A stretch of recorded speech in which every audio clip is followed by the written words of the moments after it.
a little bit better. I know we're coming from a low bar, so I'm not going to say, certainly that this was the right way to go completely. And for me, the back three, when deployed by Unai Emery, it really just brings me back to last season, and ultimately what we did last season ended in failure with a back three. A European final ended in failure with a back three. Our top four chase ended in failure with a back three. But I thought there were some moments, and I guess this is me just looking for any glint in the darkness. I thought there were some moments where we played some nice football. I think in the first half more than the second. There was one, I can't remember when that Bellerin chance came about. There was a really nice move down, I think it was first half, really nice move down the left-hand side, and we worked the ball into the middle, and Lacazette tried to cushion a pass, and there was Bellerin arriving in the box. I thought that was some lovely football. There was another one as well.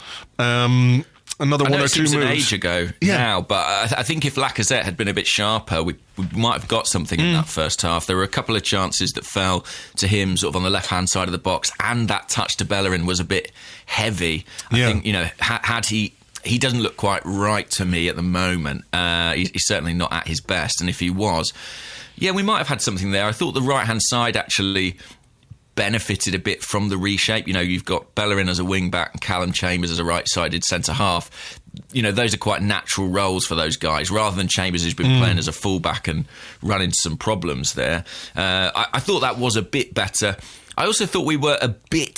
I mean, look, this is all in context. This is all with a low bar. But I thought we were slightly more organised without the ball. It was defensive, don't get me wrong. It was sort of 2 banks of 5 at times. But it had some shape to it, which, having watched Unai Emery's Arsenal a lot this season, you haven't always been able to say with a great deal of confidence. Yeah, that's true. But again, I was watching the game and I was sort of disheartened looking at Arsenal as a team who are going to Leicester. And, we know Leicester are a decent side. Oh, Laurie is back. Hello, Laurie. In our times of darkness, he's come back hashtag to... Laurie in. Hashtag Laurie in, yeah. Laurie Cunningham. Laurie as caretaker until the end of the season. But, there's something depressing, isn't there, about watching Arsenal, even in the context of where we are and how poor things are, going away from home and sitting there like we've seen so many teams do when they come to the Emirates. We look at a team in the lower half of the table and you can think of how many games during the Arsene Wenger era where we'd say, well, they only came to sort of sit there and soak up pressure. And it was a little bit more organised, but it's not that sophisticated, is it? It's just get behind the ball when they have it. Whoever you are, all of you, including Aubameyang, including Lacazette, just get behind the ball. I think it... I mean, for me, it's just sophistication in as far as it exists is part of its problem, because, those strikers, Lacazette and Aubameyang, were clearly detailed to split and track back and defend wide areas, which meant vacating sort of the whole centre-forward area. And I just, you look at £100 million worth or more of striking talent and you think, is that the best use of them? And Ozil, no, of course. And Ozil, I think, who had a decent game. I thought Ozil had a really decent game on a night when performance wasn't brilliant overall. I thought he tried to. You'd see him in that centre forward position, instigating the press as much as there was one, and filling in that area. But two £50 million strikers, more than £50 million in the case of Aubameyang, obviously. It's not the right way. It's not the right way to use them. No, and I appreciate there's some context here in terms of how well Leicester playing and how badly we're playing, but we are where we are because of what we've been doing. And I agree about Ozil. I think I've been one of his critics, but I think this was one of his better performances away from home in, I guess what quantifies as a big game at this point. I thought he was pretty good. So look, we didn't score any goals and it was midway through the second half, and Leicester had some chances. I think they were certainly the team that created more in terms of not clear-cut chances, but they put pressure on us and there were some good balls into the box and everything else. Inevitably, our defensive frailty came to manifest itself with the first Jamie Vardy goal. I mean, nice bit of play from Leicester, but his goal just felt inevitable. And what did you make of what Unai Emery said in the press conference after Vardy scored. He said, when they scored the first goal, that's when we lost the opportunity to do something in that match. Like, we're only a goal behind.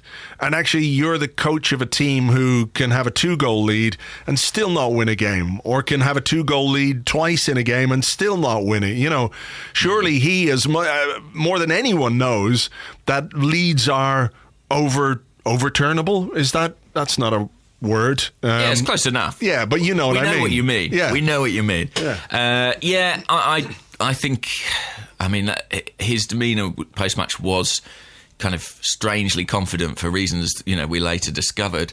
As for the first goal, I mean, you know, this was a game that was, I think, going to hinge on the first goal, and it shouldn't have done. You know, you should be able to arrest things and change things around, but I certainly didn't have a great deal of confidence. I mean, if we think Arsenal are bad when they're in front, wait till you see them when they're behind. And they, I suppose the most bizarre aspect of it for me was that between Leicester's first and second goals, there was no change. You know, you've got Nicola Pepe sat there on the bench. I think there's 7 minutes that goes, you know, between those two goals, and he's not introduced in that time. And that struck me as very, very odd.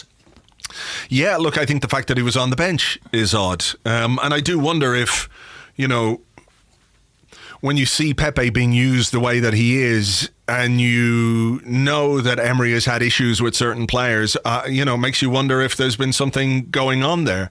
You know, it wouldn't be out of the ordinary for Emery to have an issue with a player. Pure speculation on my behalf, of course, but, you know, it did seem odd to me, and certainly throwing him on, whatever it was, 77, 78 minutes, you know, throwing on your record signing. We had a question, I can't remember, maybe it's by email here. I thought it was just an interesting point, if I can find it.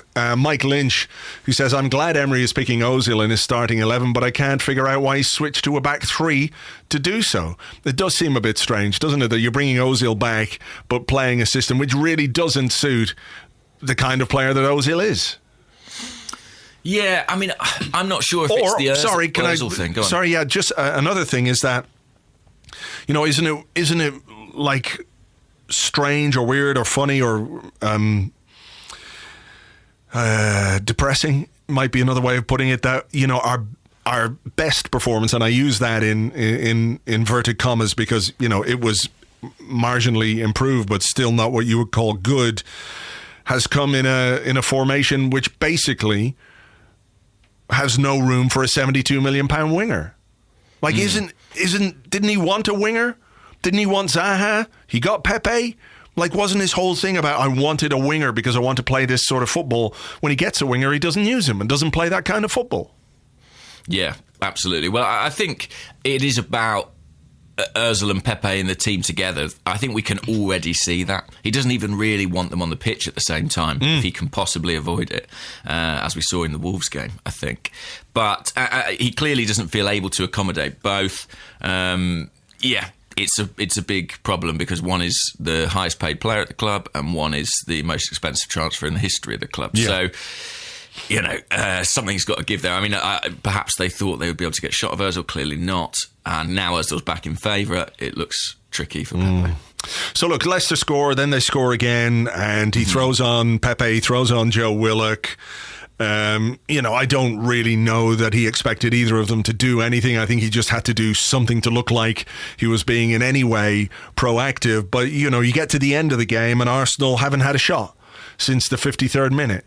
That was when Hector Bellerin took the ball forward and cracked one not far over the bar. Decent effort from him. But 53rd minute was the last time in that game that Arsenal had a shot. And you know, you can think about certain performances this season where we have been behind and we have come from behind because, you know, we've taken the game to the opposition. You think Aston Villa at home, the North London derby, of course, we were behind. But to be in that position and to not even have a shot on goal from the time Leicester scored or scored their second or from the 53rd minute of a game is really, really bad. And I know we're sort of going round in circles here talking about the performance and the stats and the metrics of Unai Emery's teams and the way that they're set up, but it's just another, as we said last week, another statistical nail in Unai Emery's coffin, which, of course, he appears to be standing outside of, laughing, going, I'm not getting in there.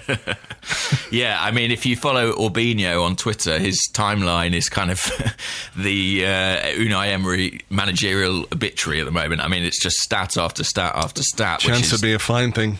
But, which is damning, really damning. And you're absolutely right. I mean, I think it was the Sheffield United game as well, where we didn't really create anything in the final 20 minutes, final half an hour.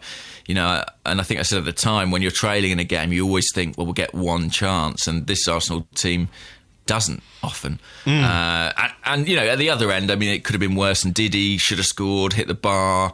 In the first half, I can think of Jamie Vardy almost getting on the end of a very good cross. So, you know, it might have been more dramatic, the scoreline. And when you look at it, it reminds me a bit of the Wolves game, because people come out of the Wolves game and we sort of see a couple of signs of improvement, and maybe it's the same with Leicester, but realistically, I think there was a point in the first half where we were leading Leicester by about 5 attempts to 2 on goal. Right. And I sort of, I think I tweeted that and I was like, oh, that's unusual.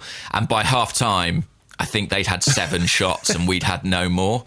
And it was kind of like that for the remainder of the game. And against Wolves and Leicester, there were basically 15-minute periods in the first half where we looked competent and like we might score. And when we didn't in those, or didn't score frequently enough in those games, we just sort of ran out of juice. Yeah. And I mean, you know, I did not go to Leicester expecting Arsenal to get anything, I have to say. I thought maybe a draw would suit everybody, kind of thing, because they're so far ahead of us already. But yeah, we didn't get that. We lost, and I'm sure everyone at the end of the game was thinking, well, that might be curtains for Unai Emery. No, he doesn't have any curtains. There appear to be no curtains whatsoever for him. I don't know that the game merits any more analysis than that, because what happened after the game and what's happened since, and maybe a bit of what happened before the game, I think is worth delving into. So there was this Sky Sports interview with Emery in which he talked about needing patience and talking about young players. We're trying to develop young players and all that kind of stuff. And I was looking at it a bit befuddled, because he was talking about how last season was a good season, and obviously it wasn't a good season because of the way that it ended.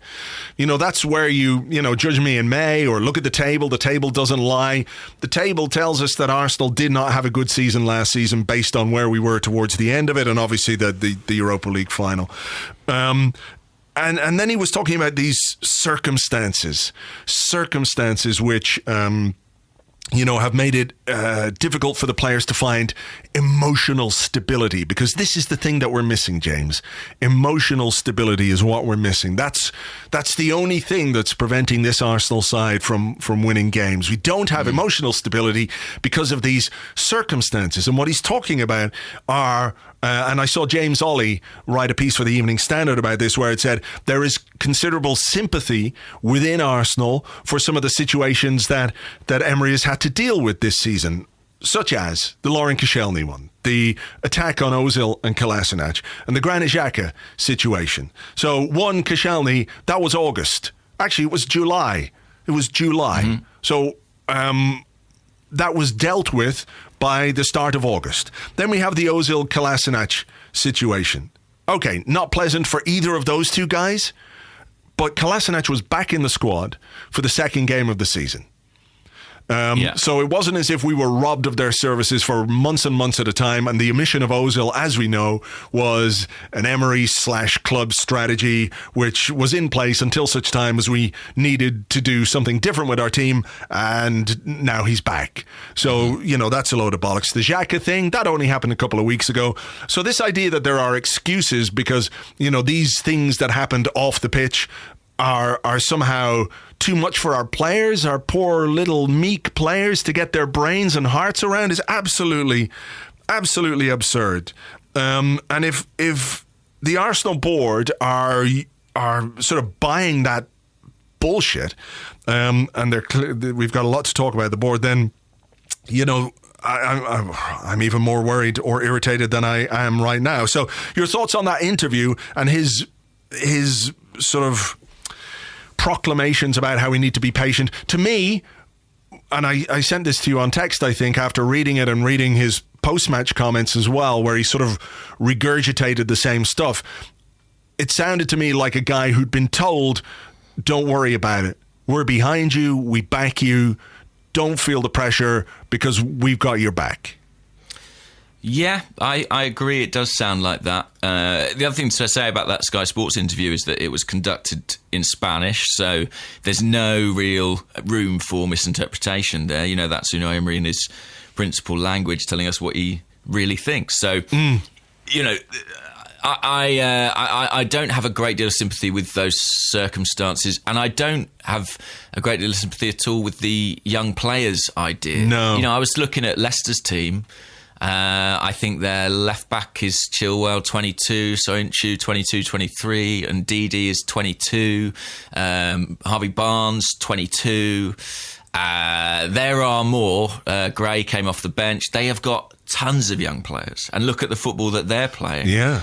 I don't think it is an excuse that stands up, especially when, I mean, most of them aren't in the team. Look at that team that we played against Leicester. Like, who are the young players there? Guendouzi, okay, but he's got experience at this point. You know, he played predominantly all of last season. Beyond that, I don't really know who you're looking at. It sounded like excuses, really. Yeah. And I mean, that's what it is. That's what it is. Absolutely is, yeah. They're excuses. They are excuses. They're not reasons for why we can't defend, we don't create, our midfield is still a mess, etc., etc. So yeah, there was a bit to unpack from that. But then, you know, having lost to Leicester and having statistically broken some more records that have stood for many years. You know, one shot on target is our worst in the Premier League this season. It's our worst start to a season since 1982-83. We've won 2 of our last 10 Premier League games. You know, across the 2 seasons, we have, 6 wins from 19 Premier League games. You know, fans aren't stupid. And fans can see what's happening, and you can look with your eyes and see a team that's not performing, that's not anywhere near the sum of its parts. The data tells you that, the statistics tell you that, the underlying metrics tell you that. You know, we have a negative goal difference. And I'm thinking, okay, there's got to be some acknowledgement from on high that this is not working, that this is a problem for us, because the stated aim of this season is to get back into the top 4 and get back to Champions League football. We all know that. At the rate we're going and the points we're gathering under Emery, we're not going to get anywhere near the top 4. So no, even if they weren't going to sack him, which I think they should, and they should have done it before now, but even if they weren't, some acknowledgement that it's not working or not working as well as they might like would have been a sensible option for the club. Instead, via David Ornstein in The Athletic, we got this story about how they back him 100%. And it was, I swear to God, I read it because I just posted my blog yesterday about the board and how, you know, really at this point it's not about Emery, because Emery is what Emery is and he does what he does, and as long as he's allowed to do it, he will do it. And there's, you know, I don't know, I'm not here to sort of make a case against him, but we've talked about him, we've talked about the performances and results, and they're the sort of results and performances that get managers sacked at other football clubs. No question. So this is on the board now. And it's up to them. It's their responsibility. They're the ones that have to find a solution to this. And then I read the David Ornstein piece, and I swear my heart sank. That's, you know, it's an old cliche, but genuinely, I read it and was like, oh no. And reading the piece, it didn't make me feel any better. Well, no, I don't think it would, because I think even if...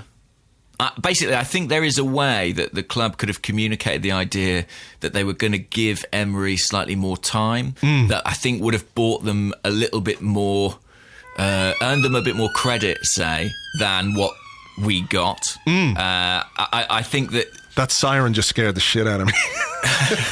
I'm very on edge. They're coming for Unai. I think that the way that, and it's not just with David Ornstein in The Athletic. I think if you look at pretty much any of the newspapers today, the same message from the club is present. Mm-hmm. And it is one of, well, it's kind of, unfortunately, tonally somewhat reminiscent of the Chips Keswick thing, isn't it? The, thank you for your interest in our affairs kind of dismissiveness of fan opinion. And I think, it's a bit insulting, really. It's insulting to the intelligence of the average fan, I think, to kind of, put your head in the sand and pretend this isn't going on. And I think it is insultingly dismissive of those concerns. Yeah, for sure. I mean, look, the first thing was their view of the Leicester game. And what David said, the internal view is that prior to the goal, the Gunners have been dominating play, creating doubts in their opponents' minds and building momentum.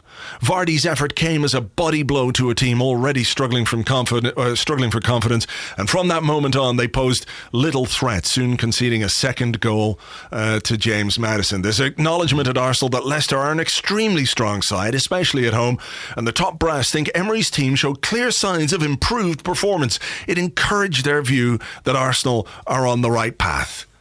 What the fuck is that? Well, I'll tell you what's absurd about that is that when it gets to this point with a manager, it feels like every game, like even if Arsenal had won against Leicester, there would still be a very strong case to change the manager. You can't make a decision based on one match. And I think the fact that also we lost, and I don't think we were ever controlling the game, really. We were in the game, but I wouldn't go further than that. It's kind of absurd to say, well, therefore we see these green shoots and therefore we believe this is going to change. I mean, I genuinely don't know what they think is going to happen. Like, I wish I could find out if there is any positive thing that they see that makes them go, yes, let's persist with this. Yeah. I really don't know. And believe me, as you know, Andrew, I'm looking for it. Like, I'm looking for it everywhere. I'd love to see it. But look, I would too. We all would. I mean, that's the thing. We were, it's sort of lost in the mists of time that people were, even if they had some concerns about Emery, when the appointment was made, and also fuck you, Ivan Gazidis, for doing it in the first place. There were, I think people were just sort of going, okay, let's see what happens here. We want to see the encouraging signs. So our 22-game unbeaten run was really encouraging, if you don't look at the stats. But let's not look at the stats because it's all new, and, let's just concentrate on results, etc., etc. And people say, oh, you're always moaning about this, that, and the other. I don't want to be moaning. I want to see the club do well, and I want to see the decisions that the club makes come to fruition, right? And I have to say, I sort of have that general outlook. And I have to say today, I feel a bit of a fucking idiot. I feel like a bit of a fucking idiot for believing or hoping that when we brought in Raul and when Ivan left and when Edu came in as technical director, I feel a bit stupid for kind of believing in them to the extent that I did. That I thought they were, the kind of people who would make big decisions when those big decisions needed to be made. And what we've got over the weekend is evidence that they're probably not, And I've got to wonder about the motivation of that statement or that briefing to David Ornstein, whoever it was at the club who gave him that information and that what's the word I'm looking for here? That point of view, as if it's the club's point of view, has badly party misjudged. line. Yeah, that party line. It's been very, very badly misjudged. Very badly. I mean, let's interrogate it, because I think I share your what's the word, disappointment, really, because I've invested a lot in the idea that these guys at the top are sort of different to what we've become used to or what we've had before. Do we think that because we've been fed that, essentially, it is inherently true?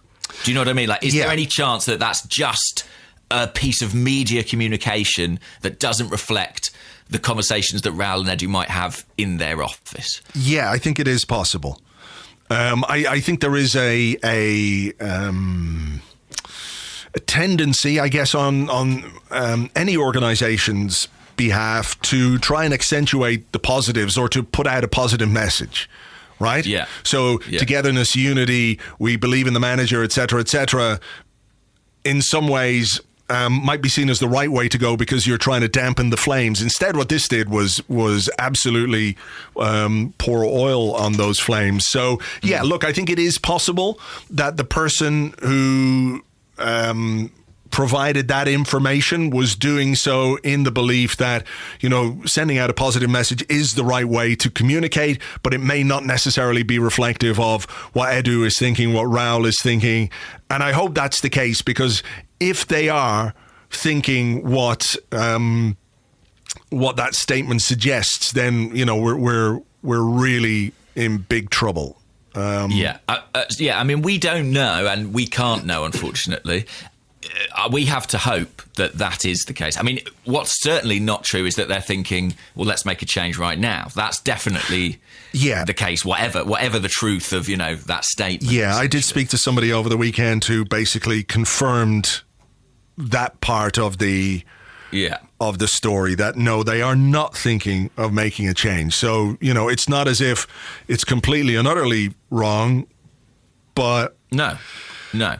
I mean, if they were that concerned, maybe they would have done something. I mean, the other thing to ask, I suppose, is there a justifiable reason that they might not want to, that they may think that there's some point in waiting? This is the case that I've seen put by a few people that, maybe there is a target, but he's not available now, that kind of thing. I have to say, it's not an argument I massively see, because in the meantime, you lose a lot of points. Yeah, well, I mean, that's the thing. It depends what their target is for this season. Like, are they willing to write off this season by keeping Emery in order to get the right man next season, even if it means another season in the Europa League?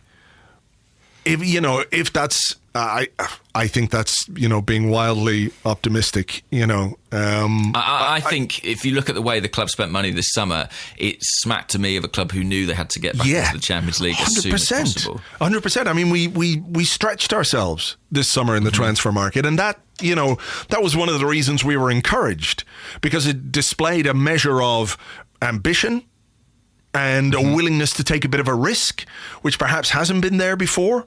But yeah, you're right. I mean, spending the money that we did this summer was designed to get us back into the Champions League this season.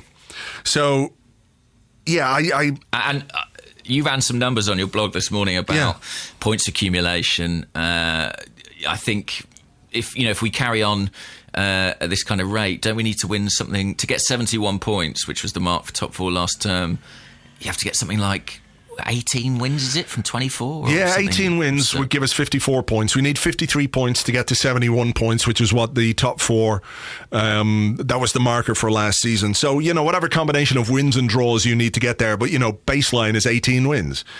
And how do you expect a manager with 6 wins in 19, 2 wins in 10? How is he going to improve? He might improve us.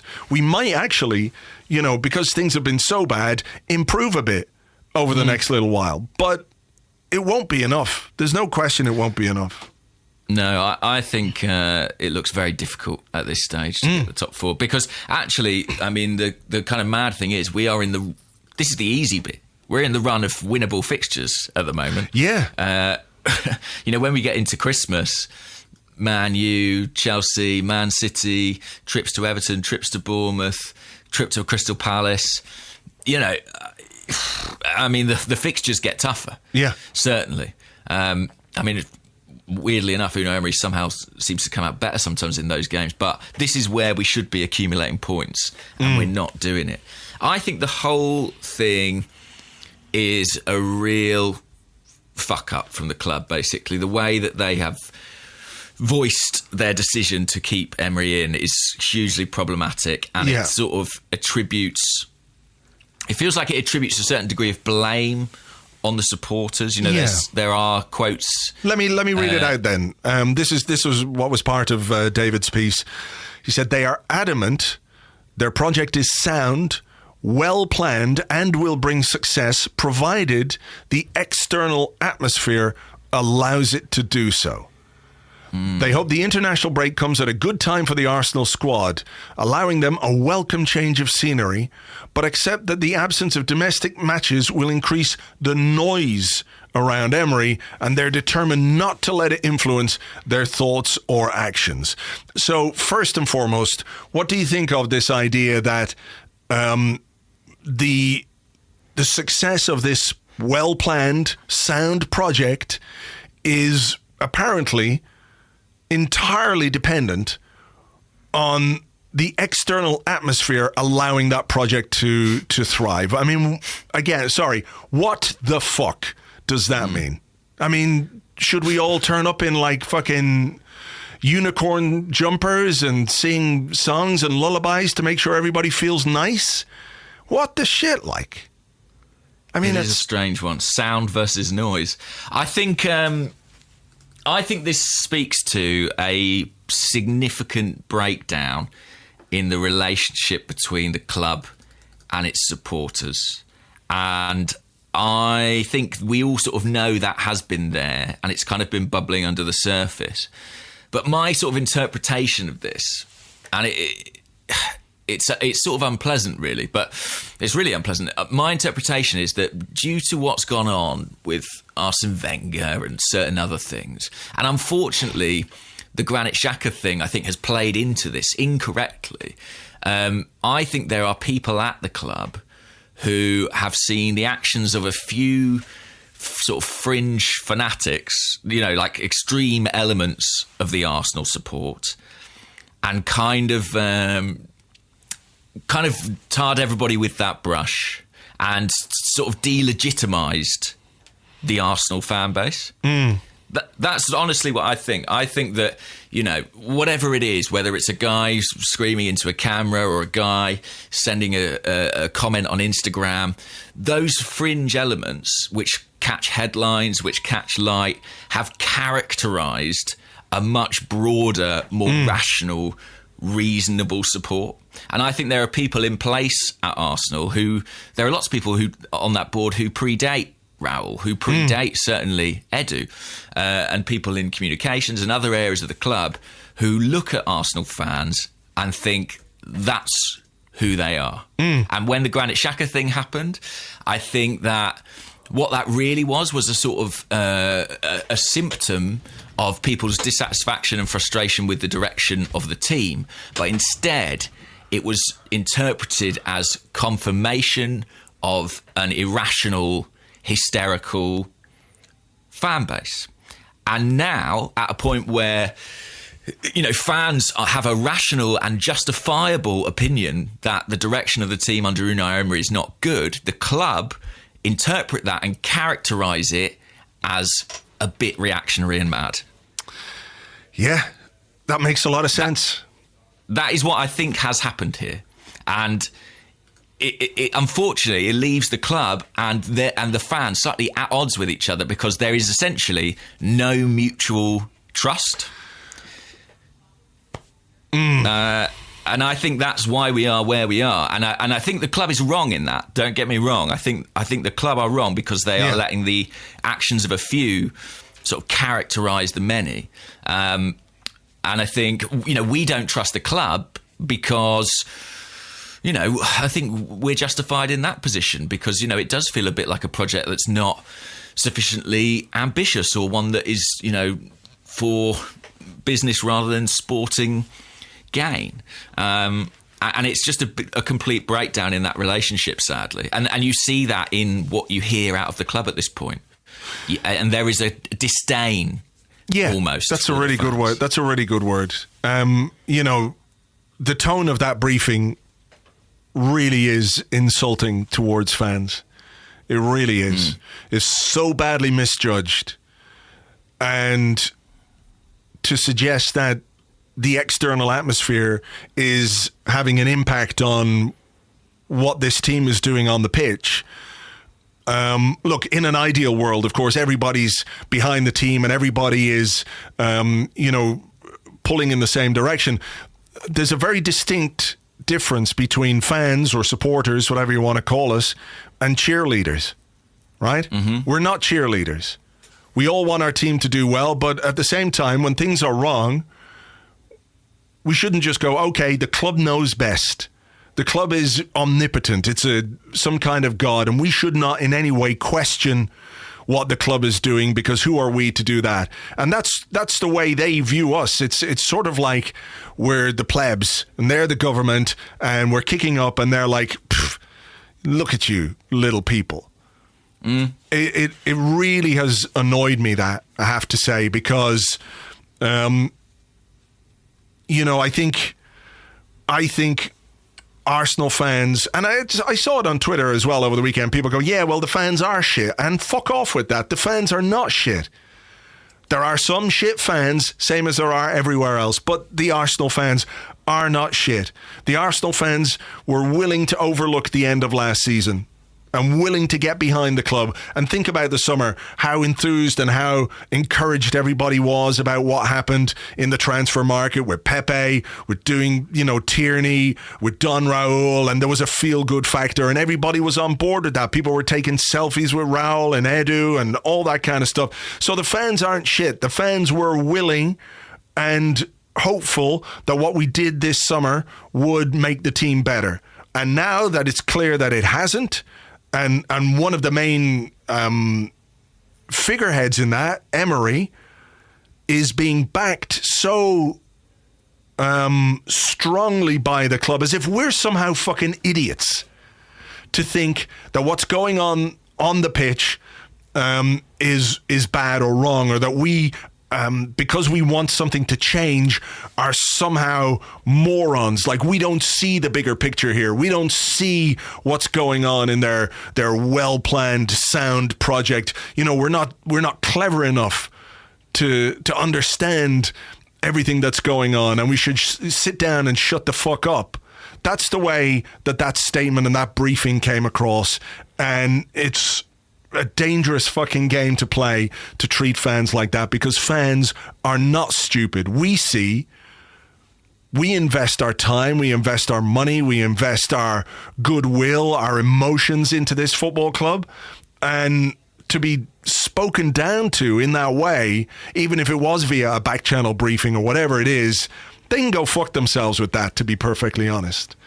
They can really go fuck themselves. And, it's unfortunate because now, rather than deflecting some of the anger away from the board, which I think in some way it was a cack-handed way of trying to do that by backing Emery, they're sort of going, well, look, this is Emery.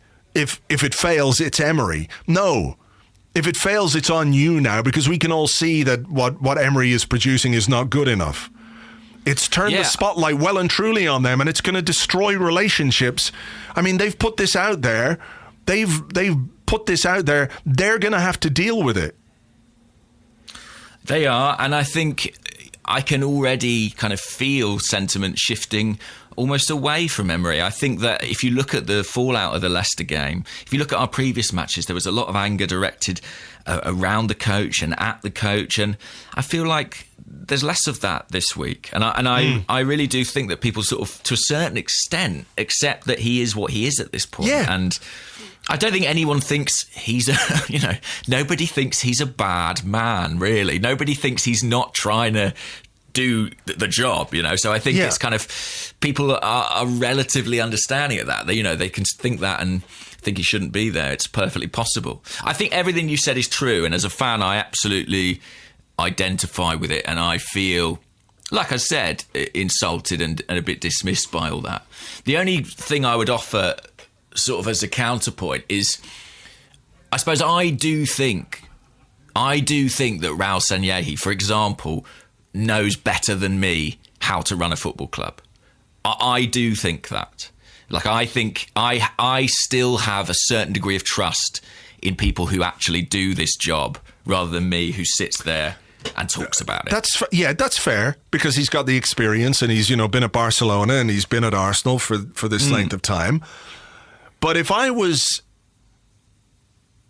sitting there in a room that was on fire with a fireman, and the fireman did nothing, I would have doubts over his ability as a fireman. I agree. And the only caveat I would offer to that is just that we had that fire in the summer. We had the we care, do you thing. We were all worried about the club's transfer business. What direction were we headed? And in fairness to that team, they did pull it out the bag. Okay, so yep. I'm not ready quite yet to be like they're complete clowns and they don't know everything. Okay, I think they definitely got this wrong tonally, and I happen to disagree with them on what they're doing about the head coach situation. But on sort of referring back to what I said about a complete lack of trust between fans and supporters, for my part as a fan, I still have to have some trust in these guys. You know what I mean? Yeah, no, I do see what you mean, and I take your point, and I think that the response to this is what will be crucial, absolutely crucial, because I don't think relationships have broken down completely. No. I do think it's right for fans to be unhappy about what's come out over this weekend, and like you say, the tone of it was appalling. I do go back to the idea that maybe the way that was expressed is not the way perhaps that certain people at the club would like it to have been expressed, and that it doesn't necessarily mean that they are unwilling to pay attention to what's going on around them. So I think how the club respond to this is going to be absolutely vital. There has to be some kind of communication from Edu or Raul this week to address the stuff that's been out there over this weekend. Like, explain why you think Emery is still the right man. Come out and talk about it. Make a convincing case, if you can, for keeping him. Yeah, or even show awareness of the problems. Yeah, just some acknowledgement that, okay, we know this is not good, but we think blah, blah, blah. I'm probably not going to agree with it, but yeah, it's... Yeah. I agree with you. And something I said, I think about a week ago, I was like, it would really help Unai if he sort of could bring himself to say, look, I know these performances aren't great. Now, it doesn't feel like he's going to do that because I'm not sure it's necessarily what he believes. But I think for someone else in the club to step forward and say, we know this is not up to scratch. I don't know why there's so much fear to say that. I think it would do them more good than bad. Honestly, I do. I agree with you. I think that's a really strong idea and a strong call on the club to step into this space that is just going to fester at the moment for 2 weeks, for this whole international break. Yeah. The way they have addressed the managerial situation and the concerns of the fans is going to cause problems and, dissension, essentially. I mean, I don't know, but my gut says that Raul, Edu, Vinay are probably looking at the fallout of this and going, fuck. Yeah. Surely. They have to be. They have to be. Because, I don't understand what it is that they're seeing from Emery. Me neither. If you look at it from a purely footballing point of view, they cannot be looking at this and thinking it's good enough. No way. No way. Because it's not. We can see it. We've all look at the league table, look at our results, look at our goals, look at it all. We have fucking stat DNA in there that can provide this club with stats out the wazoo about what we're doing, how we're performing, and everything else. So they can't be unaware or blind to the failings on a footballing level, right? I think we credit them with enough knowledge and intelligence for that. Yeah, so that we think Edu understands football. Yeah. I think so. Yeah. And I think, someone like Sanllehi, who was director of football at Barcelona for a number of years, understands what is acceptable or not acceptable on a performance level for a big club. Right? Okay. So it's got to be something else. There's got to be something else that's preventing them from making the decision that I think most people would like them to make, which is to change the manager. So I had a question here, if I can just find it here. It's from Simon, who's at SH Sharrington. And he says, is the decision to ignore the noise, in inverted commas, as much a function of a lack of a credible alternative as it is a steadfast belief in the job that the manager is doing, which is to say, is part of the reason they're backing Emery so strongly due to the fact that they don't have an option at this point who they think can do a better job? So I think, to be honest, it would be a bit concerning if they were like, well, but there's no one we can think of between us with our supposed football experience and football knowledge. I would be more reassured if it was, we do know exactly who, but we just can't get them right now. I would be much more reassured by that if they were like, we know who the guy is for the next 5 years, but we can't get him at this point. Yeah, but they can't come out and say that publicly. I mean, they can't, having backed, backed Emery. Yeah, exactly. So I'm not expecting them to say that, but what I'm saying is I find that more excusable than we just can't think of anybody. Do you know what I mean? Yeah. Yeah, I mean, there's lots of different... there have been rumours floating around this week about it being about not wanting to pay Emery off. I just can't square that, really, when I think what Champions League revenue would cost them in terms of missing out on that. As an equation, as a sum, it's worth the gamble, isn't it, to change staff and try and get into that big pot again? Yeah. I mean, it might cost you, 10 million to pay off Emery and his staff? Because there would be... And then you've got to bring in a load of new staff as well. I mean, it's not an inexpensive operation. No, but it's a fact of life. Yeah. It's a fact of footballing Absolutely. life. I mean, I can't believe that... Well, maybe I can believe, because the idea that we might be too cheap to sack him, that doesn't ring necessarily untrue to me. Like it doesn't. We all know about cost-cutting measures. And things exactly. Like that. And I was speaking to somebody over the weekend who has mentioned the word cost-cutting to me, and that's still ongoing. So it's not an impossible motivation, but I think you're right. What being out of the Champions League next season would cost. It just doesn't make any sense to try and save a few million now. But you might end up losing potentially 40, 50 million, 60 million pounds worth of revenue next season. Yeah. So it doesn't make sense on that level. And you got to pay for a new goal scorer because you lose Aubameyang. Do you know what I mean? Like there are all these other associated costs to sporting failure that need to be factored in. Well, yeah, I mean, you also continue to lose the prestige and the stature that you once had as one of Europe's big clubs, because this would then be 4 years treading water in the Europa League. Commercial revenue would dwindle because you're not going to do partnerships with blue chip companies because you're playing on Thursday night against FC fucking Carl, all of those things have got to be in the thinking. So, yeah, to me, it doesn't make any sense on that level. A few people asked, do you think that the public backing of him is the kind of classic vote of confidence in a manager before he gets sacked, No, I think when that's the case, I think you can see it, you can smell it. And it usually comes as an actual statement from the club as well, doesn't it? Rather than a sort of... a briefing. Yeah, a briefing the way this has come out.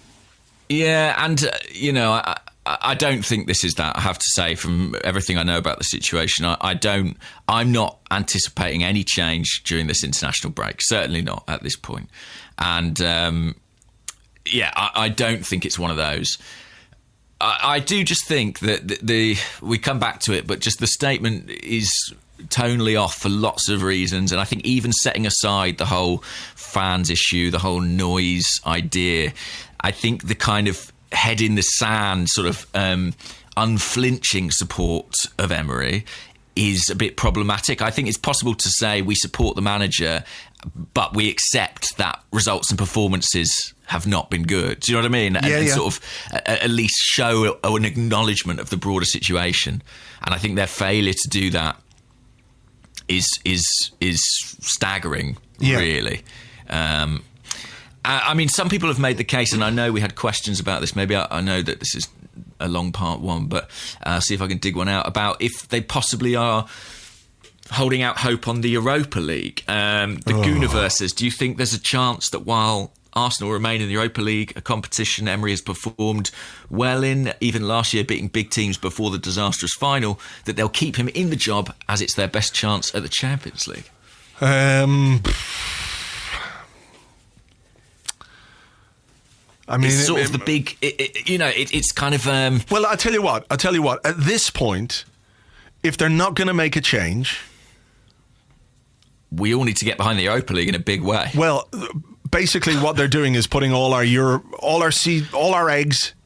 in the Europa League basket for this season in terms of Champions League qualification, because we are not going to qualify for the Champions League with Unai Emery in charge for the rest of this Premier League season. That is just not going to happen. I agree. If they stick with him, what the club is essentially saying is, enjoy your Europa League season. We're going to risk everything on a knockout competition. And I don't need to tell you how stupid that is. That's really, really, really stupid. Yes, well, the problem with the cup competition is it's over if you lose any one game. And at the moment, Unai Emery looks like a manager who could lose any one game. So, it's kind of crazy, but they gambled with their expenditure in the summer. And I wonder if they're going to put everything on, black Europa and pray. But I mean, look, if you're willing to take the risk of, bringing in Pepe and spending in the summer, and I know we look at the £72 million that we spent on him, we kind of forget that we did bring in a reasonable amount of money as well. So it wasn't quite as, we didn't go as all in as maybe some people like to think. Nevertheless, we did put ourselves out there. I just don't understand why, if you're willing to take that kind of a risk in the summer, you're paralyzed 12 games into a new season where nobody can look at what Arsenal are doing right now and make a good case for it being not what was promised, but what was expected from this season, Yeah. We were supposed to be better defensively, we're not. Midfield was supposed to be better, it's not. Our attacking play was supposed to be exciting and full of flourishes and goals and dribbles and Pepe, Aubameyang, Lacazette. It's not. We don't score. We don't defend.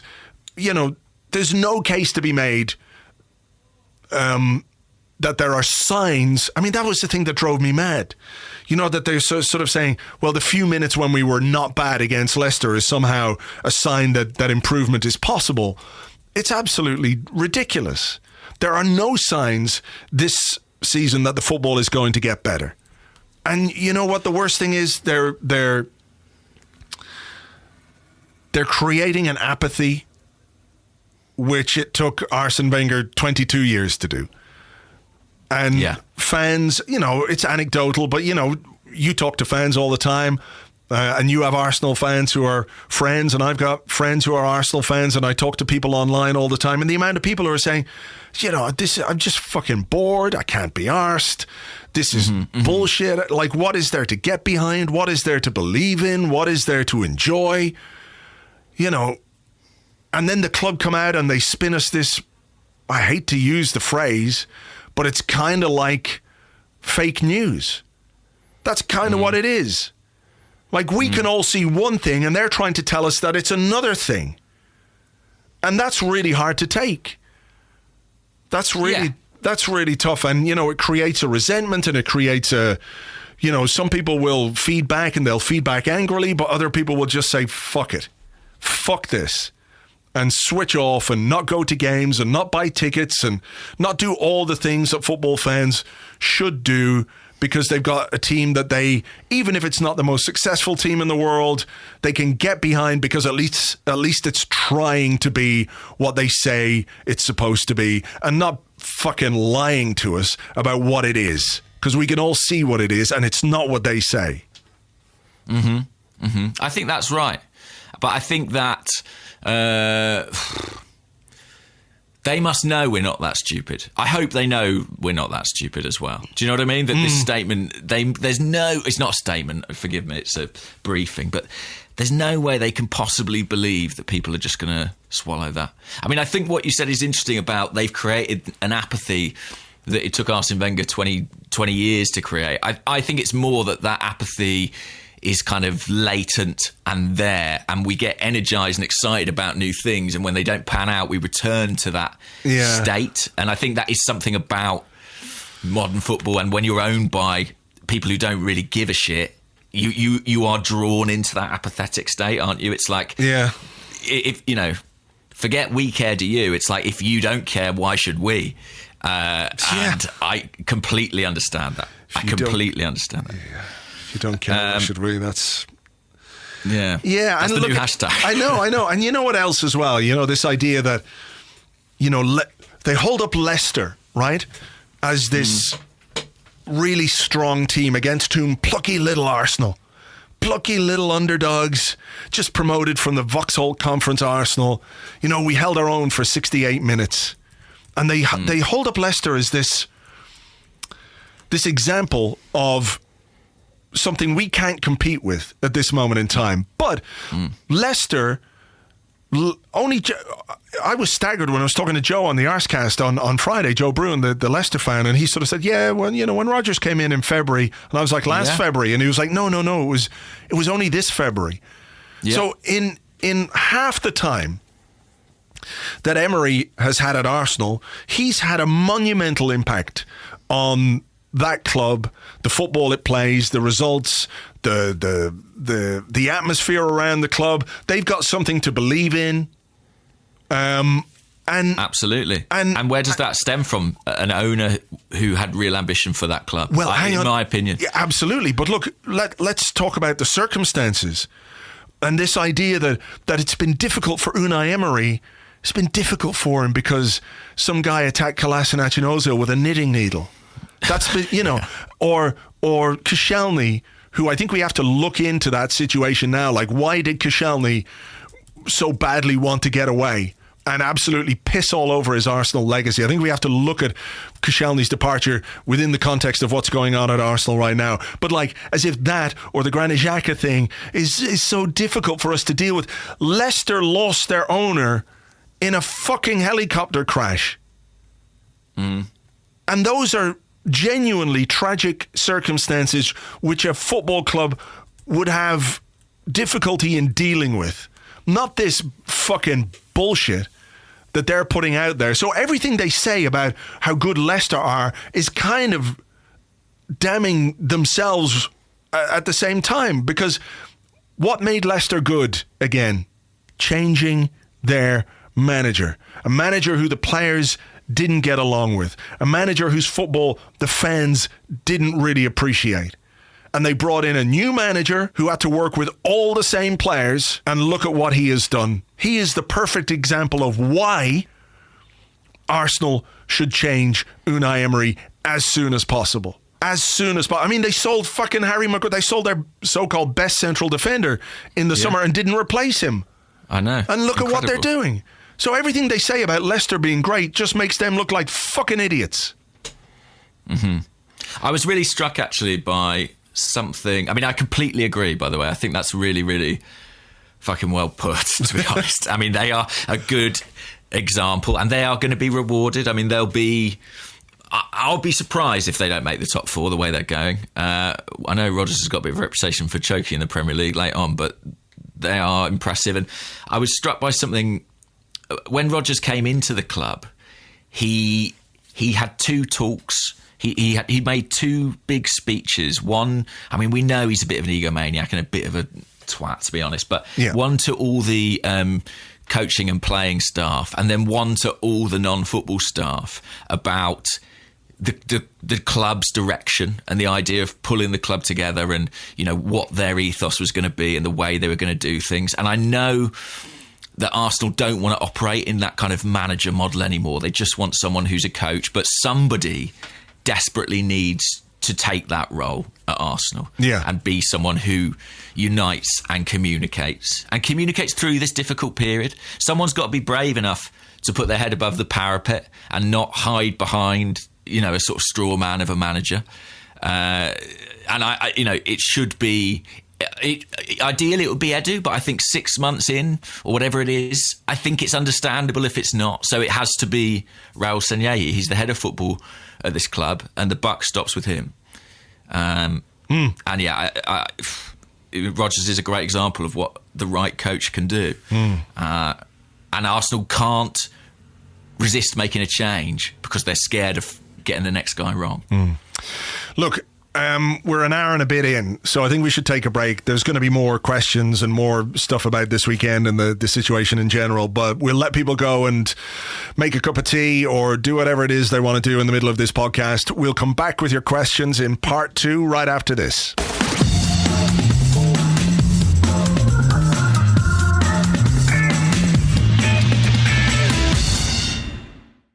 Welcome back to the Arsecast Extra. This is part 2, where we answer questions that you send to us on Twitter at Gunnerblog and at Arseblog, on the Arseblog Facebook page, facebook.com/the Arseblog, and also on the Arseblog Discord server, which you get access to if you are an Arseblog member on Patreon, which you can join for just €5 a month. Help support everything that we do here on the site. Get extra content, bonus stuff, and also ad-free podcasts, ad-free apps, all that kind of stuff. Patreon.com/Arseblog. I'm going to start with one from there, and I also have it from one of our Twitter followers as well, but from the Discord from Chief Eno.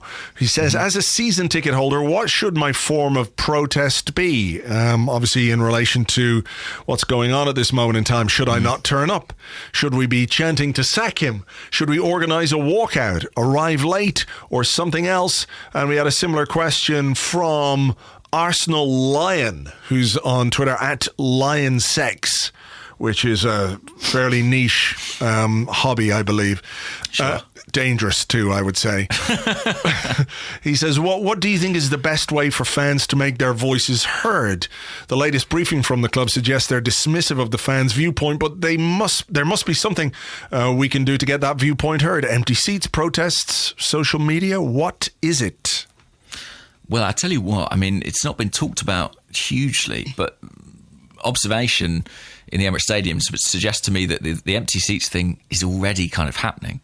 I don't know if the cameras are picking it up as much, but most home games I'm noticing, healthy chunks of the ground being vacated. And I think that does, to a certain extent, speak volumes, and probably was a contributing factor in the decision to let Arsene Wenger move on, because attendances were really down at that time.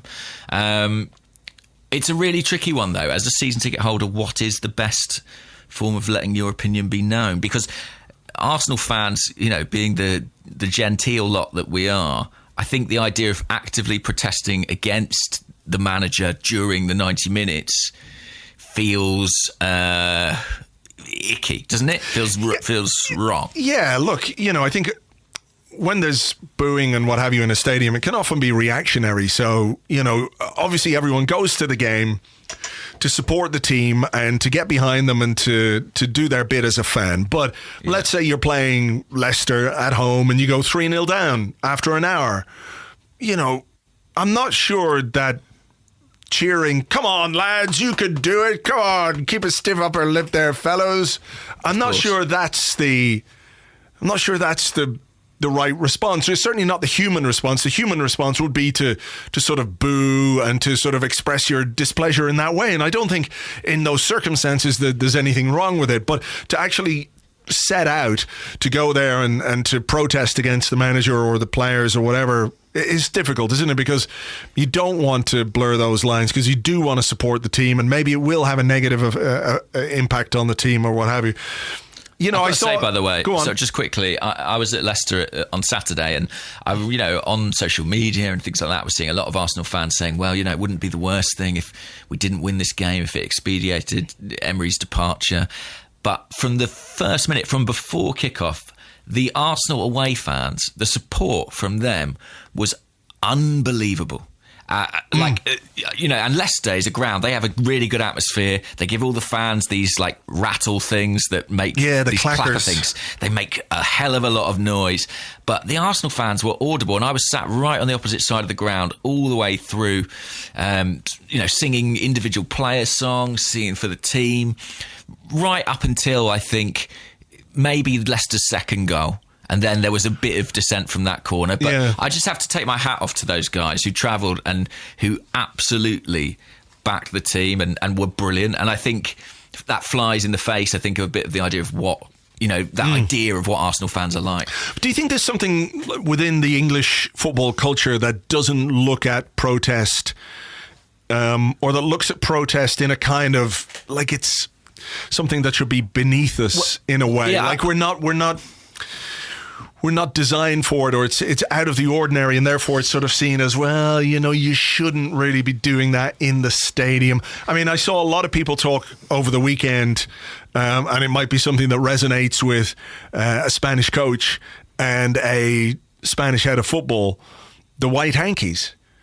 Yeah. The white hankies come out at football grounds in Spain when fans who don't necessarily want to be seen protesting the players or whatever it might be, but the performances, or if they've got a grievance with the manager, or if they've got a grievance with the way the club is being run, the white hankies come out. It's like the Roman emperor thing, thumbs up, this is it, we're giving you our opinion on what's going on, but it's not really a destructive thing, if you like. It's not booing, it's not jeering, but the message is clear.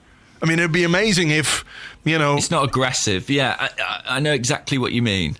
I know exactly. I think that's a really interesting idea. I was struck by something you said in part one, where you were talking about fans, and you said, well, fans aren't there to be cheerleaders. And I actually think in British sport, I think they largely are. And it seems to me pertinent that in American sport, where booing is more part of the fan culture, they have cheerleaders. Yeah, they have actual cheerleaders. They have actual cheerleaders to do that. That's not really in our culture. I think that the expectation is more that the fans kind of will be very partisan and very supportive, I just thought, it's funny, isn't it? They literally have them for that job. We don't, apart from at Crystal Palace, bizarrely. They must have really ruckus fans. But I think, the White Hankies is a great example of something that is dissent without being destructive necessarily. Yeah. I don't know. Because it's not something that exists in our culture. I mean, I think when you get it, it tends to be against owners, and it tends to be the walkout. Do you know what I mean? Yeah. It's more acceptable to walk out than it is to chant against the club or the team.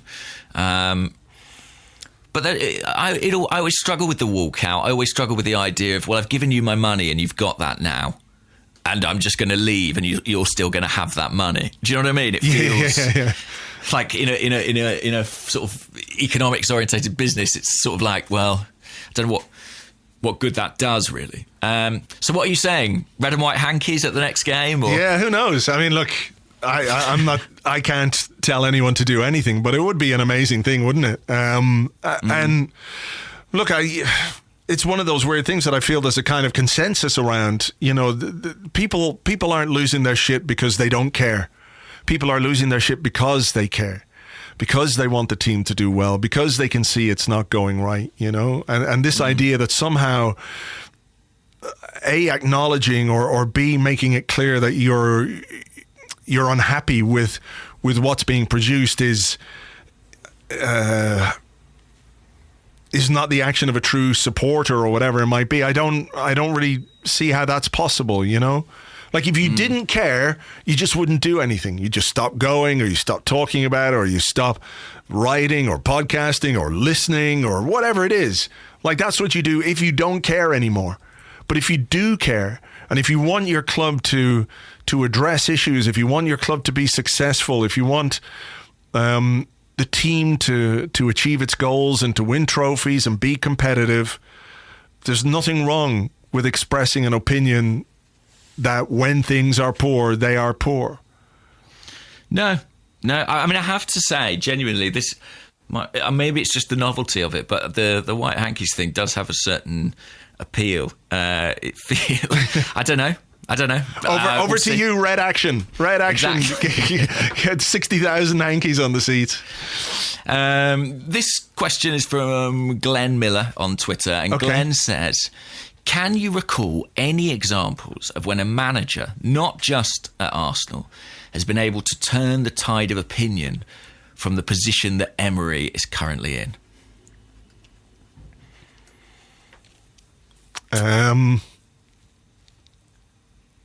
It's hard, isn't it? I really, really am struggling there. The only thing that I can kind of think of is maybe after the 8-2 at Old Trafford, but even then it wasn't quite that, you know, it was... Well, he had such a bank of goodwill, do you know what I mean? To withdraw from. I can't really... I mean, there are managers who survived. I was looking, because this is our worst start to a season since 82, 83. Yeah. In case you're wondering, we finished 10th that year. Terry Neal was the manager, and I think he survived another 12 months in the job, but I'm not sure it got markedly better. It's before my time, though, I have to say. No, look, I was young then and slightly detached from it, but, you know... Yeah. It's not a period people reflect on fondly, let's put it like that. No, like, you know, the mid-80s for Arsenal were barren times. They really weren't good times. But no, to answer the question, I cannot think of a situation where a manager has been able to turn it around, because even if we won our next 5 games, the next time we lose a game, it'll be just opening up that wound again, you know?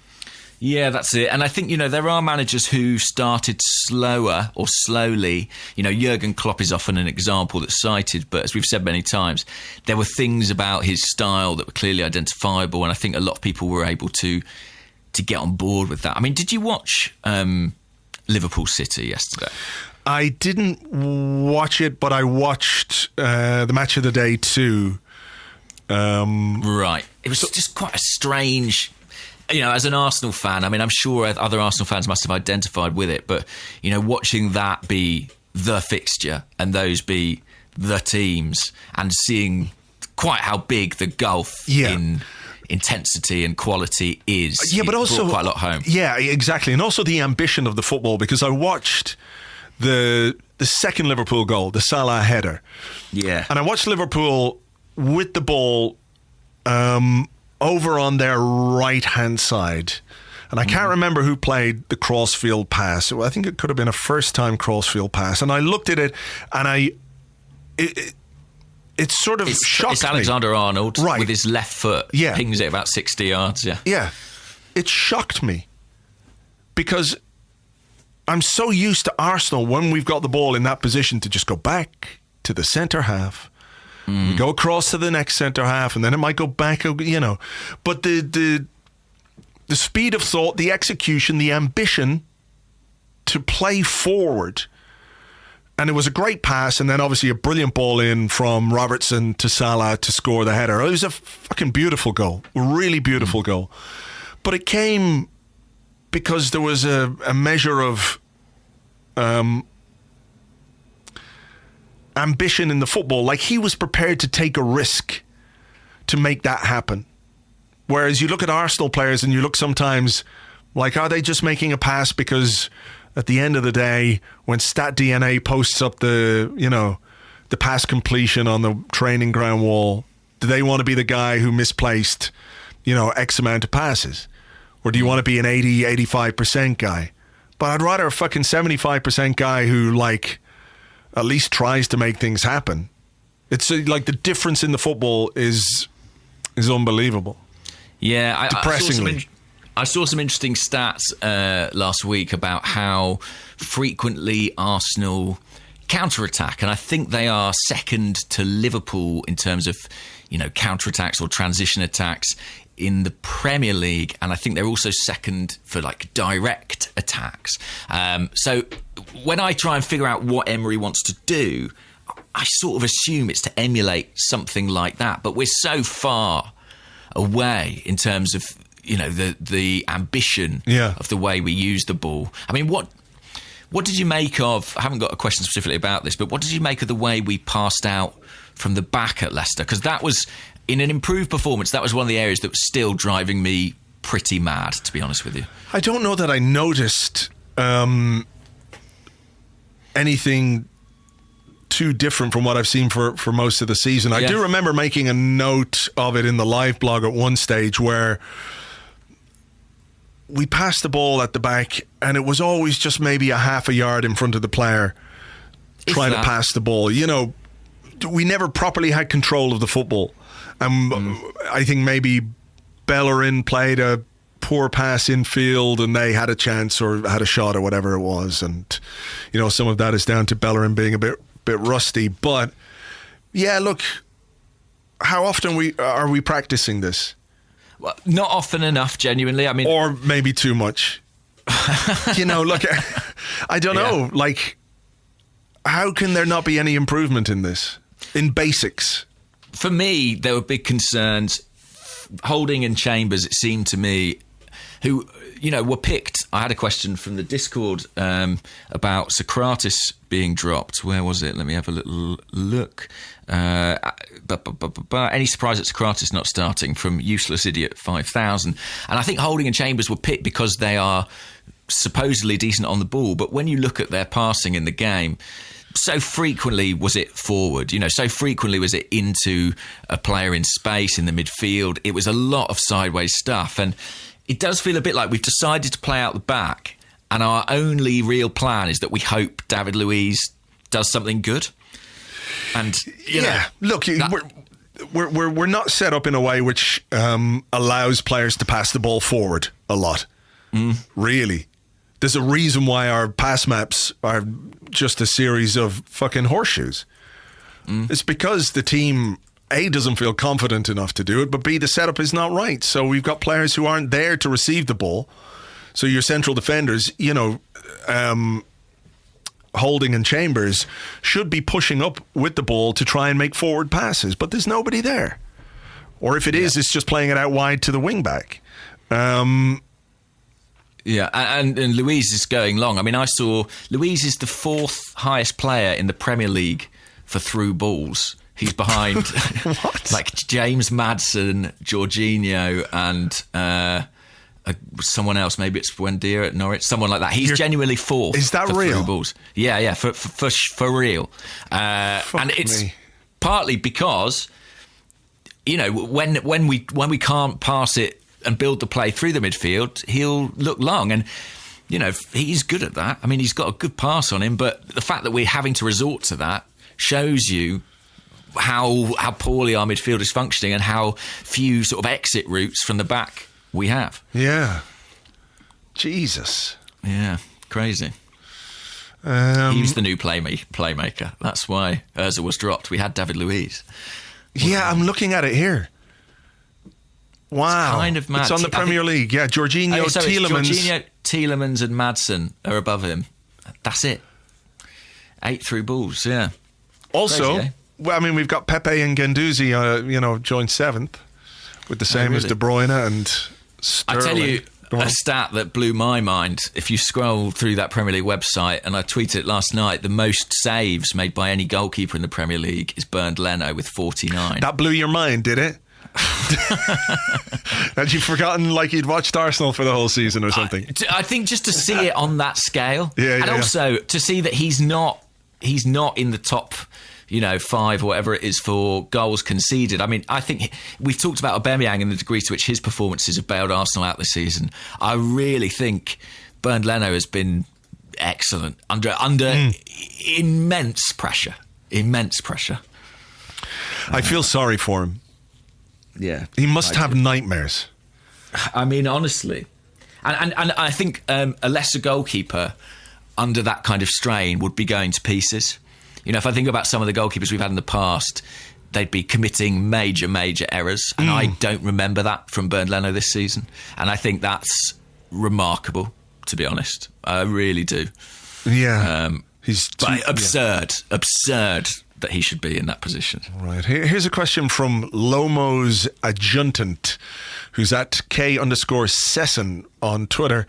And they say, I was quite taken aback by the physical appearance and conditioning of Bellerin. Has he been rushed back way too soon? It was a strange game from Bellerin, I thought, because he added a lot to the team in terms of his style of play and being the sort of player that we've missed. But I did think, there was an obvious slight lack of sharpness about him and a few rusty moments. I wasn't necessarily sure that he looked unfit. I do think he has lost a little bit of pace over the past few years with several injury problems. But that's not a huge surprise, is it, given what he's been through? I don't think he's been rushed back. I think he's been introduced pretty gradually. I suppose it's a big game in which to play your first Premier League game, isn't it? It's a tough one to come into. Yeah, I think so. I certainly wasn't shocked by his appearance or conditioning. I think what we saw was a player making his way back from a very serious injury. I thought he was rusty, certainly. Some of the passes, a couple of times he played passes infield which weren't great. But I think you can put that down to a lack of match practice. I thought he did offer us something going forward. He had that shot. There was that run that he made into the box, which if Lacazette could have found him would have been a really brilliant goal because, I would have backed Bellerin to make the finish. But I do think it's going to take a bit of time. Just going to take some time for him to get back up to speed fully. It's a cruciate injury. He hasn't played much for 9-10 months. He won't be alone in being a player who takes a few months to really get up to speed again. So I'm not shocked, or I'm not even that worried. I agree with you. I think he has lost a little bit of pace, but I think that might come with sharper decision making on the pitch. I think we'll see, that not be as much of an issue, and obviously I think his fitness will improve as well over the coming weeks and months. So I'm not worried. I thought there was some encouraging signs from him. Yeah, I agree. And I think, with sharpness, he will improve. I mean, I think he still needs to be managed. He's got the international break now, and I'm sure he'll be doing some important work in there. But I don't think just because he's played that game, we can expect him to play, every game from now on. I think they've still got to take it easy with him in this sensitive period. I've got so many depressing questions. This one, I think, from Liam Stokes, I think is interesting, albeit on the managerial situation. Liam says, are the psychological scars left by Man United's post-Ferguson woes frightening the board into inaction? That's a good question, and I had a very similar one here, if I can just find it from... Sorry about this. I know I have it here. I've got, the Gooner Talk, at the Gooner Talk TV, who says, supposedly the hierarchy want to avoid the series of events which occurred at United after Sir Alex Ferguson's retirement. Why did the board see it as black and white as this? Plenty of clubs, not just in England but on the continent, change their manager regularly and successfully. I think the idea that we're not making a change because we don't want to go down the same road as Manchester United is another excuse. I think it's just an excuse. I think it's something that they're saying is like, ooh, look, be careful. This could happen if we do it. Sure. But also, as we said earlier, it could get better by doing it. So I think it is basically a load of bollocks. Just because something happened at one club doesn't mean it will happen to us. No. And what's the inference there? That Manchester United should have stuck with David Moyes? Do you know what I mean? Like, does that mean, if something's not working, you just persist with it so that you don't do a Manchester United? I don't buy that at all. I think Manchester United's problem isn't sacking managers, it's not appointing the right one. Yeah. And, Arsenal need to bite the bullet. And this is something about Emery, which is that, I think there are recriminations, and it's easy now with hindsight, to look back and say, well, look, there were things about him in his managerial past that have kind of foreshadowed some of the problems he's had at Arsenal. I wrote a big piece myself sort of along those lines. But, it hasn't worked out. There is no great shame in that. It was always going to be difficult to get it right straight away. I don't think the club need to be so scared to admit that they got it wrong or that it hasn't worked out. I love the way you said scared there. Well, it's because it's an emotive word, as Granit Xhaka found out to his, to his, I can't remember what the next word in that phrase Cost. would be, but cost, that's the one, earlier this season. But, sometimes you just have to hold your hands up, and all parties can say, as we said, I think we said this last week, it just hasn't panned out. It's kind of, it doesn't even have to be anybody's fault. I mean, of course it's Ivan Gazidis' fault, but it doesn't have to be anybody's fault. We can all just sort of shake hands and move on. I do think that there is a fear of initiating a sort of cycle of new managers, but that fear is sort of born out of basically a fear of making the wrong decision. Yeah, but also, like that. maybe. And also this, we had a manager in place for 22 years. But that was, I'm going to say special, because it doesn't happen very often.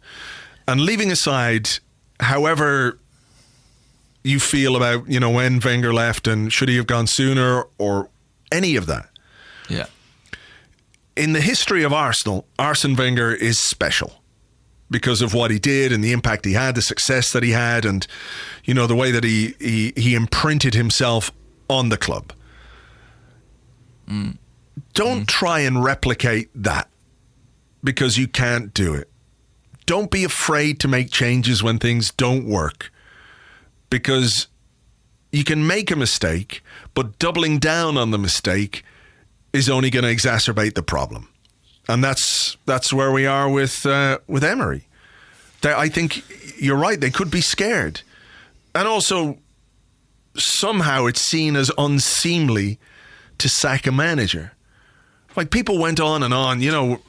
I'm not saying Chelsea is the right example or anything like it. But Chelsea is an illustration of how changing your manager is not an impediment to success. Because they've changed their manager countless times in the last X amount of years, and they have won far more than we have. And I know there are other reasons for it. I know there are financial reasons and all of those kind of things. But I think we have to get our heads around the idea that it doesn't demonstrate a lack of class, or it's not shameful for Arsenal to fire a manager. That's what they should be doing when a manager is not performing. And the shame is actually letting it continue, because it damages the club, it damages the team, it damages the fans. Ultimately, it damages the man who is the manager or the head coach, because his reputation becomes more and more coloured by what happens. The shame is not doing it. So, I think you're right. And I was just looking at another example, which is Leicester. And granted, they've had a couple of caretakers in that time, but between summer 2015 and now, I think they've had as many as 8 different people in the dugout. Wow. And let's not forget, they've won a Premier League in that time. So, it's not always a disaster to change, and you have to be ruthless and you have to have ambition. I mean, I think this is one of the things the club think, and I have a certain degree of sympathy with it, which is I think they fear that even if they bring in a new bloke, if he loses a couple of games, like, I don't know, a few months in, we'll just be back here again. And I have a certain degree of sympathy with that. I think there is a latent dissatisfaction around Arsenal at the moment that resurfaces very fast, very quickly. Do you think, let me just cut across you, do you think that's, what do you put that down to? Because the one thing that strikes me, and that's the owners. Yes, an inherent distrust of the owners feeds into that. Yes, I think that is a really big factor. I do think it's broader than Arsenal as well. I think it's kind of modern football, if you'll forgive the generalisation, but I think there is a lot of that to it. And I think there's almost, I get the slight impression that there might almost be a sense of, what's the word? This is a very patronising idea, but that the club sort of wish to kind of educate the fan base, or sort of cultivate the fan base to be like, look, sometimes it'll be bad, and every time it's bad you can't fly a plane. I sort of feel a bit of that energy from them, and it's not something I 100% disagree with. I think that, you know, there is a degree to which a positive environment is helpful, but I'm not sure. I think it was a positive environment a year ago. Yeah. And I think that, you know, I think that Arsenal fans did rally, and I think Arsenal fans did overlook problems and did sort of set aside XG and underlying metrics and all those things because they wanted to believe, because that's what fans do. They try to rally behind positive signs. So I think the club are right. You can't always be like that. But I think Arsenal fans have tried. I do think that. I think they've tried to get on board with this. And that's an important distinction. Look, we've said it before. If there were things that were positive, like genuinely, if there were some things that were positive about what was going on at this moment in time, I don't think there would be the crescendo of opinion. But I mean, yeah, genuinely, this is a shout out because we've got an international break now. If there are Arsenal list fans who are listeners who can really mount a positive case for Unai Emery, and I say this without any judgment, like I would love to hear it, because I don't know those fans. Honestly, I don't. And maybe it's my echo chamber that I'm in on social media, but I'm just not seeing that mounted by anybody, really. No. So, yeah, if you are out there, give us a shout, because it would give us something different to talk about for a start. Yeah, it certainly would. God, we've done such a lot on the manager and all that kind of stuff. So let's begin to wrap it up here, and let me see if I can find this one. This isn't so much a question as a story that came out over the weekend. It's James at James_KMP, and he just wanted to point out that Andrei Arshavin. This is amazing. This is brilliant. Andrei Arshavin has got a son called Arseny Arshavin, who is named after Arsene Wenger. There's a picture of him, and he looks just like Andrei Arshavin. And he was the best player of the week for Barcelona's academy in La Masia. And it's hilarious. It's brilliant. It is a lovely story, especially given that Barcelona was kind of the move that I think Arshavin probably always wanted, and he sort of didn't quite get in his career. Yeah. And I also heard that Arseny, who I think is about 9, is taller than his dad. No, which I really enjoy. That can't be right. That can't be right. I'm choosing to believe it is. I mean, depressingly, I did discover, because I looked into it, that Arseny is a Russian given name. It exists in Russia as a name. Right. So, but, you know, let's not let that ruin this, because it is a glorious tale. It's brilliant. I'd love Arseny Arshavin to play for Arsenal one day. Maybe we can steal him from Barcelona's academy, a la Cesc or something. Nah, give it another 35 years. He can take over as manager. That's what we want. Can you imagine? Oh my God! I mean, naming your child after your manager. Just trying to think. If any Like, imagine if David Players will be Beckham... calling their children Unai. Yeah. I doubt it. Or if David Beckham had called one of his sons, like, Ferganand or something, I don't know. Sralex. It's Sralex Beckham. Isn't he a DJ? Doesn't he do all that stuff? Sralex. Him? Sralex, yeah, I think Skrillex. it is him, definitely. Yes, wow. I was just thinking about the fact that David Beckham tends to name his children after where he consummated them and how that might... what that might mean. But anyway, let's not get into Beckham. that. Exactly. But yeah, I did enjoy what's that. your name? On top of the Arsecast. washing machine, Beckham? What? What's that?